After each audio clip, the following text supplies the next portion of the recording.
Saudara masih bersama kami pada program Pengenalan Budaya Akademik Kampus Fakultas Ekonomi dan Bisnis Islam Institut Agama Islam Negeri Jember. Telah hadir pada segmen kedua ini dengan tema yang berbeda, melanjutkan segmen yang pertama tadi tentang kebijakan. Nah, di segmen kedua ini kita akan berbicara tentang implementasi dari kebijakan-kebijakan yang telah diterapkan dan sekaligus tadi sudah dijelaskan oleh dekan dan timnya. Telah hadir bersama kami narasumber kita yang pertama di sebelah kiri saya, Ketua Program Studi Perbankan Syariah, Ibu Nurul Setianingrum MM. Selamat siang Ibu, Assalamualaikum. Waalaikumsalam, selamat siang. Dan di sebelah kanan saya, Ibu Nikmatul Masruroh MEI. Assalamualaikum Ibu. Assalamualaikum, Beliau adalah Ketua Program Studi Ekonomi Syariah. Nah Ibu, apa kabar? Alhamdulillah. Sudah siap ya Bu ya? Sudah. Baik, menindaklanjuti nih kebijakan tadi di segmen 1 sudah dijelaskan oleh Pak Dekan dan timnya. Yang pertama tadi tentang kurikulum. Ya, kalau Pak Dekan sudah menjelaskan kurikulum yang digunakan KKNI, kemudian sistem pembelajarannya menggunakan LMS dan aplikasi lainnya. Mungkin untuk di sesi ini saya ingin menanyakan seperti apa sih Bu proses perkuliahan yang diterapkan ya oleh mahasiswa. Monggo silakan dimulai dari Ibu Nurul. Oke, baik, terima kasih Mbak Lia. Jadi begini, melanjutkan tadi bahwa praktek perkuliahan itu adalah 16 kali tatap muka. Ya, 16 kali tatap muka ini terdiri dari 14 kali tatap muka perkuliahan, kemudian 1 kali ujian tengah semester dan 1 kali ujian akhir semester. Jadi dalam 1 semester ada 16 kali tatap muka. 16 kali sudah termasuk ujiannya ya Bu ya? Ya, betul. Mungkin Bu Nikmah menambahkan? Ya, baik. Assalamualaikum warahmatullahi wabarakatuh. Saya ucapkan selamat datang dulu kepada anak-anak saya dari Prodi Ekonomi Syariah, Perbankan Syariah, Akuntansi Syariah, dan Manajemen Zakat dan Wakaf. Selamat bergabung dengan kami di Fakultas Ekonomi dan Bisnis Islam. Baik, saya akan melanjutkan apa yang disampaikan Ibu Kaprodi Perbankan Syariah terkait dengan implementasi kebijakan perkuliahan dengan model KKNI. Bahwa memang kurikulum kita berbasis KKNI ya, sehingga implementasinya nanti Anda selama kuliah di FEBI akan terbagi menjadi beberapa proporsi perkuliahan, Mbak Lia. Jadi yang pertama itu ada mata kuliah namanya MKU, mata kuliah umum ya, yang itu berbasis institut. Jadi jangan kaget di semester 1 nanti banyak ketemunya dengan mata kuliah keislaman, terutama terkait dengan fondasi dasar, filsafat. Ada materi ekonomi tapi tidak banyak porsinya. Kapan ketemunya dengan materi-materi ekonomi? Baru nanti di semester berikutnya kita proporsi dengan mata kuliah keprodian. Baru kemudian ada mata kuliah keprodian, ada mata kuliah yang berkaitan juga dengan laboratorium. SKS kita desain dengan 2 dan 4 SKS. Kemudian jangan lupa juga untuk angkatan 2019 nih Bu Nurul, mulai angkatan 2019, 2020 itu sudah wajib menghafalkan juz 30 Mbak Lia. Ya, jadi anak-anak itu begitu keluar dari kampus kita ya, itu nanti sudah punya sangu gitu loh, sudah punya bekal. Ya? Iya, mulai betul, dari masuk sampai lulus boleh dicicil gitu. Boleh dicicil. Ya. Gitu. Nanti jangan mungkin khawatir. Nanti ke DPA ya, ada namanya DPA. DPA itu dosen penasehat akademik. Jadi nanti sebagai orang tua adik-adik sekalian waktu kuliah di FEBI itu ada DPA. Nanti kami berikan ya pada saat semester 2. Jadi begitu Mbak Lia. Nanti mungkin Bu Haja ada yang ditambahi ya. Ya, jadi seperti yang diutarakan oleh Ibu Kaprodi ES tadi menambahkan ya, jadi untuk tambahan ilmu buat mahasiswa, jadi menghafal juz 30 dan bisa dimulai pada semester 2. Jadi tidak harus langsung hafal begitu saja, tapi bisa dicicil kapanpun, tidak harus ada waktu-waktu tertentu. Jadi kalian siap, ya sudah silakan menghadap DPA-nya masing-masing, mau setor hafalan begitu. Nah itu nanti bisa dilakukan mulai semester 2 begitu kalian mendapat dosen penasehat akademik gitu ya. Mungkin bisa ditambahkan lagi. Terus gini Mbak Lia, jadi adik-adik yang angkatan 2019 dan 2020 ini kita desain hanya 6 semester loh. 6 semester Iya, saja ya. teorinya hanya 6 semester saja. Berapa SKS itu, Bu? Jadi sekitar 146 SKS. Jadi adik-adik semester 7 sudah nggak ada kuliah lagi, Fokus tinggal gitu ya. KKN, PPL sama ngerjakan skripsi. Jadi nggak ada alasan untuk adik-adik nggak lulus tepat waktu, Mbak betul. Lia. Nah, berarti tergantung bagaimana mahasiswa Iya manajemen diri benar, sendiri. benar. nggih. Kalau setiap semesternya maksimal atau ya batasan SKS yang harus ditempuh berapa, Bu? Ada kita nggak langsung 24 SKS ya, jadi berseling. Yang pertama 24, kemudian 21, 24, dan kita sudah didesain semester 6 selesai, semester 7 tinggal praktek-praktek. Jadi bisa saja semester 7 kalian bisa selesai asalkan kalian tertib dengan aturan yang sudah ditetapkan oleh fakultas atau oleh lembaga YN Jember itu sendiri. Jadi itu kalian bisa 3,5 tahun selesai. Jadi nggak usah nunggu semester 8, 9 ataupun maksimal semester 14. Kita memang memberikan waktu keleluasaan untuk semester 14, tetapi ya dalam tanda kutip kita sudah memberikan keleluasaan. Ayo semester 7 selesai begitu. Ya, benar. Nah, ini sudah di warning di Nggih, awal nggih. ini ya. Jadi semangat ya nanti kuliahnya ya. Ya, kemudian Bu, kalau berbicara SKS yang ditempuh nih setiap semesternya, apakah masing-masing mahasiswa itu memiliki hak yang sama untuk mengambil jumlah SKS yang ditawarkan? Itu nanti gini ya, tergantung dari IPK yang didapatkan selama 1 semester itu. Makanya kalau IPK-nya 3,5 ke atas atau cum laude, Anda punya hak untuk mengambil 24 SKS maksimal. Tapi begitu di bawah 3,5, ya mohon maaf harus di bawah 24 SKS. Maka dari itu ayo semangat untuk kuliah biar nanti bisa IPK-nya bagus terus bisa 24 SKS terus, kan enak lulusnya semester 6 target bisa terpenuhi sehingga semester 7 sudah bisa praktikum dan sebagainya gitu. Ya, kemudian Ibu untuk mendukung perkuliahan atau semangat mahasiswa untuk belajar ya, tentunya di masing-masing prodi ini kan memiliki keunikan atau kekhasan masing-masing. Ya, mungkin bisa dijelaskan satu-satu kalau di perbankan syariah itu fokusnya kemana, ekonomi syariah kemana gitu. Monggo, Bu Nurul. Terima kasih Mbak Lia. Jadi gini ya, anak-anakku sekalian ya. Jadi begini, perbankan tidak hanya fokus kepada mata kuliah atau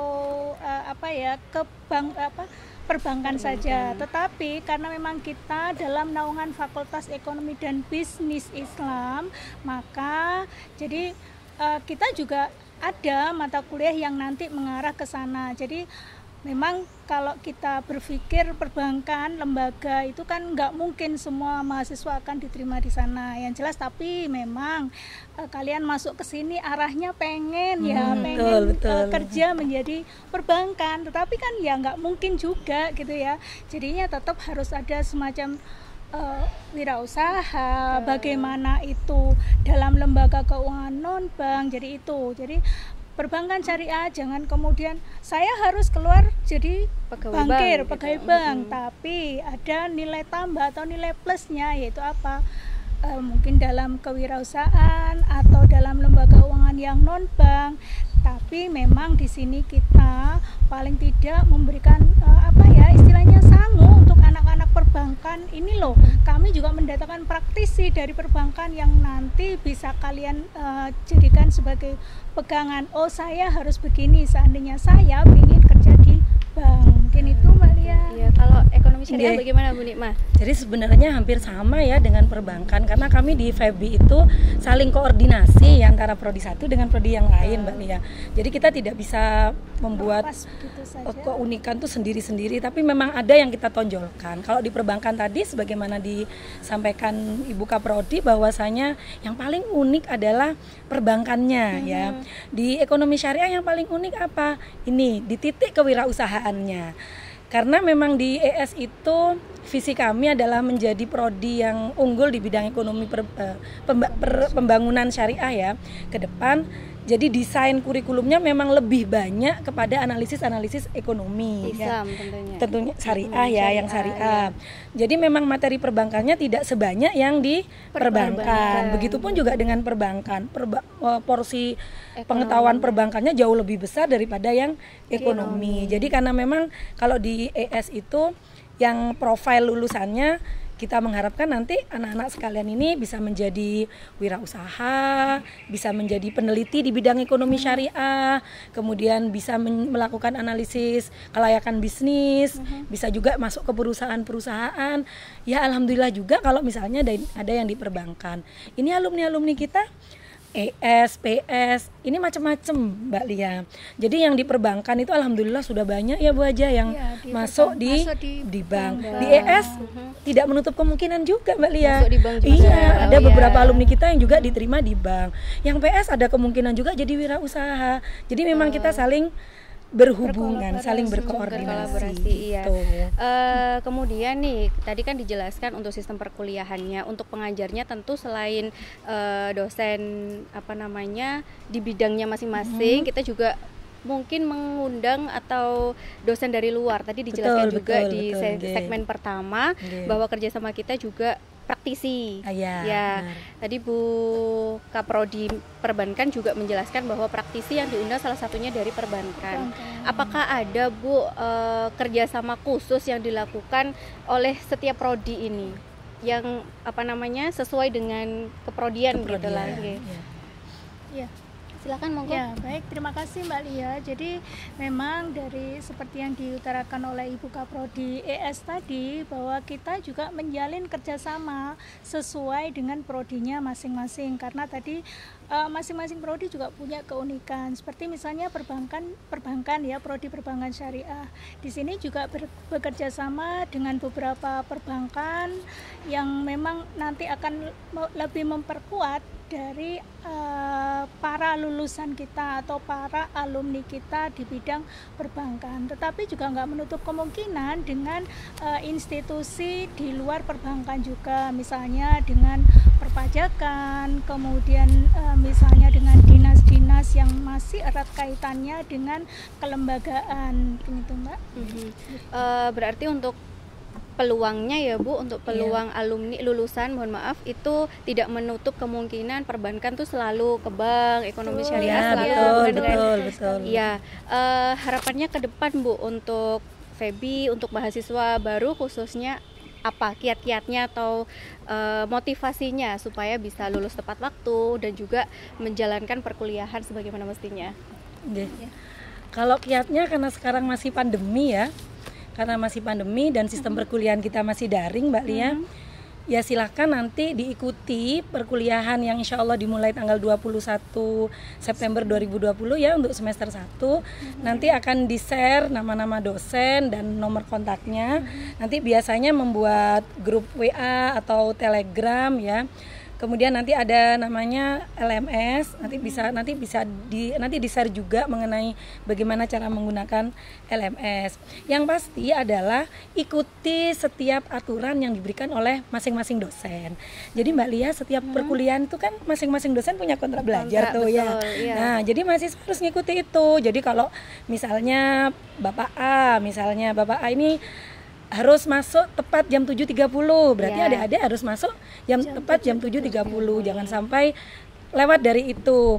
Biasanya di awal pertemuan itu ada namanya kontrak belajar. Nah, triknya biar lulus apa? Ikuti kontrak belajar itu. Dan pastinya tugasnya jangan dilewatkan ya. Tugasnya jangan dilewatkan. KRS tepat waktu kan begitu. Dan kalau belum paham, bisa dikonsultasikan ke Kaprodi gitu. masing-masing. Sesuai dengan tupoksi mungkin ya Bu Nurul ya. Betul. Iya. Jadi seperti yang dikatakan oleh Ibu Kaprodi ES tadi, bahwa kuncinya apa? Disiplin, tepat waktu. Apapun itu, ikuti aturan main yang sudah ditetapkan oleh dosen atau pengajarnya masing-masing. Jadi jangan sampai kalian kemudian bertindak sendiri, buat aturan sendiri. Nah, itu nanti yang akan menentukan nasib kalian, ya kalian sendiri. Kami buat aturan, buat semacam rambu-rambu yang harus kalian lakukan, tapi kalian buat rambu-rambu sendiri, ya akibatnya ya kalian sendiri yang akan menanggung gitu Mbak Lia. Nah, mungkin ini Mbak Lia, buku pedoman ini Mbak Lia. Oh iya, nah, bisa ditunjukkan nanti Ibu adik-adik Min. akan dapat buku Nah, seperti ini ya. Tapi nanti mungkin covernya beda ya. Tapi isinya kurang lebih sama. Jadi ada aturan cuti, ada kurikulum, sekian S ada di sini. Jadi ini dibaca nanti, nggih. Ya, Dibaca, semua sudah terangkum dipelajari, di sini, nggih. ya. Kalau enggak paham baru ditanyakan, nggih. Betul. Gitu Mbak Lia. Ya, yang terakhir nih Bu, untuk alumni ya. Oh, ya. Apakah masing-masing prodi ini punya semacam ikatan alumni sendiri ataukah tergabung menjadi satu ikatan alumni fakultas? Silakan. Baik, terima kasih Mbak Lia. Jadi kami masing-masing juga punya ikatan alumni. Di samping memang rumah besarnya adalah ikatan alumni IAIN Jember. Tapi masing-masing prodi juga memiliki semacam GWA ataupun Telegram yang menyatukan dari mulai angkatan pertama sampai terus berjalan sebelum berlangsung. Iya, karena kan begini Mbak, yang punya alumni ini sementara masih yang besar masih 2 prodi, perbankan sama ekonomi syariah. Kemudian baru ada akuntansi yang manajemen zakat wakaf ini kemarin baru meluluskan baru meluluskan. Jadi memang kalau nggak ada rumahnya kan kita tidak bisa komunikasi karena alhamdulillah alumni kita itu hampir 70-80% Sudah begitu terserap, begitu selesai kuliah tuh langsung terserap ya. Alhamdulillah. Ya. Jadi mudah-mudahan nanti adik-adik Yang juga mahasiswa begitu baru, ya. nggih. Jadi harapannya begitu. Makanya nanti sambil belajar juga sama alumni Ada ya Bu ya, maksudnya suatu momen kegiatan yang mempertemukan antara alumni dengan Iya mahasiswa. benar, karena Gitu alumni ya. kita ini aktif juga Mbak. Itu ketuanya Mas Bajuri ya dari Perbankan Syariah itu membuat rumah IKA FEBI ya, Ikatan Alumni FEBI ini sudah 3 kali ngadakan webinar, ada reuni juga di Zoom ya, karena memang kondisinya pandemi. Mudah-mudahan nanti akan ada kegiatan lagi, pasti kami informasikan. share. Baik. Nanti Nah, begitu mahasiswa baru untuk angkatan 2020 ini ketika nanti mengalami kendala di semester ini ya atau kedepannya itu nanti bisa langsung konsultasi, selain ke DPA juga bisa langsung ke kaprodinya masing-masing. Mungkin ada tambahan Mbak Lia. Oh iya, ya. monggo. Bagaimana Jadi Ibu? Kita juga punya web ya, webnya FEBI. Jadi apapun itu kalian bisa lihat di situ. Apapun jenisnya. Entah itu pengumuman apa tentang surat menyurat ya, Bu, ya? Semuanya ada di web FEBI. Kalian bisa buka web FEBI IAIN Jember, nanti di situ kalian bisa melihat. Nanti linknya bisa ditampilkan ya. Siap. Baik. Itu cukup Ibu.